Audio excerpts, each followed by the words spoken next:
Prologue. A New Alliance. London, rain-soaked alley, night.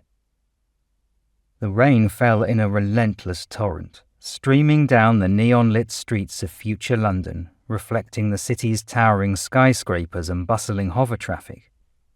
The sky was dark, choked with clouds and the occasional flash of distant lightning, but the lights from above cast an eerie glow across the wet pavement. A lone figure moved swiftly through the shadows. His dark trench coat billowed behind him. He paused at the mouth of an alley, his eyes sharp and calculating, scanning the street with practiced precision. This was Sherlock Holmes, but not the Holmes of the Victorian era. This was a man who adapted, sleek, efficient, with a mind perceptive as ever, and a keen eye for the smallest of details. The flicker of movement in the distance caught his attention. Holmes narrowed his eyes. His mind was already working, calculating probabilities and scanning for patterns. He reached into his coat and pulled out a small device, a handheld scanner that glowed softly in the dim light. Holmes thought quietly, "There you are."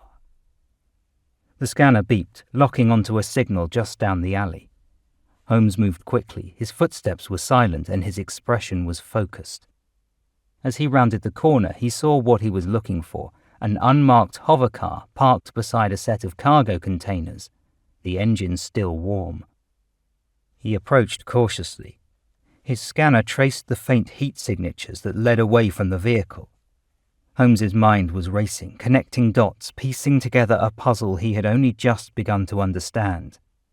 Whatever the case, he knew one thing for certain. He wasn't alone. Abandoned warehouse. Inside the warehouse, the air was heavy with tension. Stacks of crates lined the walls, and a faint hum echoed through the dark, cluttered space. I, Dr. John Watson, a man with a solid, muscular build and a tactical edge to my demeanor, crouched behind a stack of crates. My blaster was drawn and ready.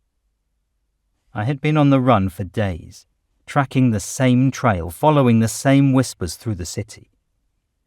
I heard rumors of a man who could solve the unsolvable, a detective who operated outside the usual channels. And if the rumors were true, that man might be my only chance. The faint sound of footsteps through the warehouse caused me to tense. My grip tightened on my blaster and my eyes scanned the shadows. I didn't trust easily, but I ran out of options. I murmured to myself, "If you're out there, you better be friendly." A soft click vibrated through the darkness, and my blaster was suddenly knocked out of my hand, skidding across the floor. I spun around, only to find myself face to face with Holmes, who was holding a sleek, futuristic device, a disarming tool of some kind, still humming faintly.